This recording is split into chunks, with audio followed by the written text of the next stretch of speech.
Not every Netflix show is a hit right out of the gate. Some of them start as total disasters. I'm talking ignored, trashed, and completely written off. But then something kind of crazy happens. They make a comeback, turning into these cult favorites and even global sensations. So today, we're diving into 5 Netflix shows that went from absolute flop to phenomenon. It seems impossible, right? I mean, can a show that was basically dead on arrival actually find a massive global audience? Well, we're about to look at 5 case studies that suggest the answer might just surprise you.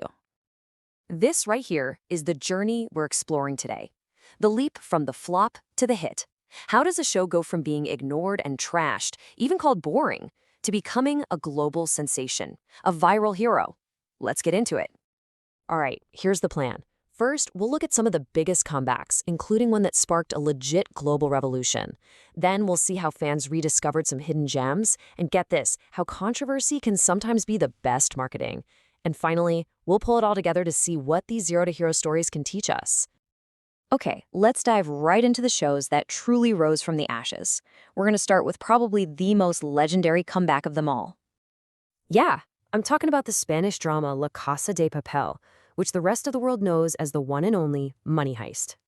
So when this show first aired back in Spain, it was pretty much a ghost town. The ratings were dismal, critics were not impressed, and it was on a fast track to being completely forgotten. For a show with such a bold premise, it really looked like a dead end. The turning point was, you guessed it, Netflix. The streamer acquired the rights, they re-edited the series, and they gave it this massive global marketing push.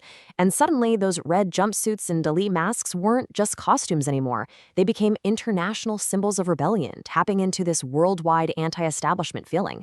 It's really the perfect example of how the right platform can give a show a whole second life. But hey, a big marketing push isn't the only way to make a comeback. Sometimes success is all about patient fans rediscovering a hidden gem long after everyone else has already moved on. Take Marco Polo. Netflix bet big on this one. I mean, they spent a staggering $200 million on this epic historical series.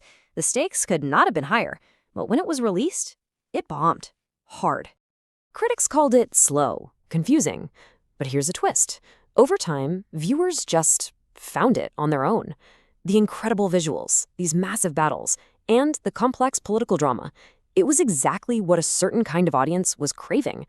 They just needed time to discover it. It just goes to show, sometimes being too big, too early, just means the world wasn't quite ready for you yet. And then you have something like Girls 5 Ever, this comedy about a forgotten 90s girl group. It barely made a splash when it first came out. It was practically invisible. But then, little by little, people started recommending it to their friends. They were calling it hilarious, witty, and fresh. And what started as just a whisper grew into a critically acclaimed cult classic, powered by nothing but pure word of mouth. Okay, now for a fascinating paradox. What if the very thing that people hate about a show is what ultimately makes it a hit? Believe it or not, sometimes all that negative buzz can become a secret weapon. I mean, think about Space Force. Expectations were through the roof. Steve Carell in a workplace comedy about the military, it sounded like a guaranteed hit, right?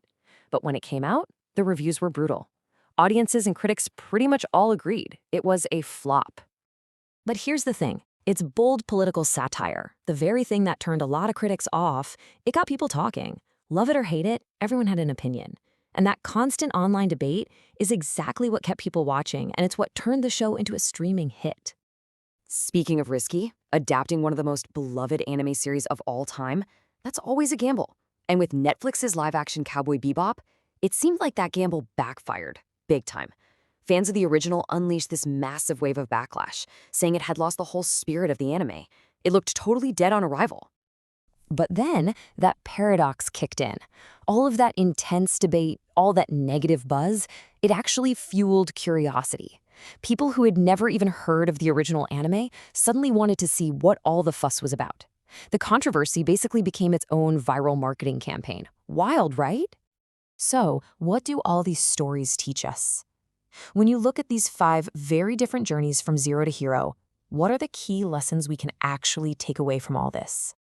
Well, it's pretty clear there's no single recipe for a comeback. Money Heist needed that global rebrand. Marco Polo needed patient fans to find it. Girls Five Eva rode a wave with pure word of mouth. And Space Force and Cowboy Bebop, they actually weaponized controversy. It really just proves that failure is rarely the final chapter. So here's the ultimate takeaway. In today's super crowded streaming world, a bad first impression is not a death sentence. With bold risks, a loyal fan base, or just by catching that perfect cultural moment, even the biggest flop can rise from the ashes. All right, so now I want to hear from you. Which of these comeback stories do you love the most? Are you on Team Money Heist and its global rebellion? Or Marco Polo's epic scale? Or maybe it's Cowboy Bebop's controversial buzz that got you? Drop your favorite down in the comments below. Thanks for hanging out with me today.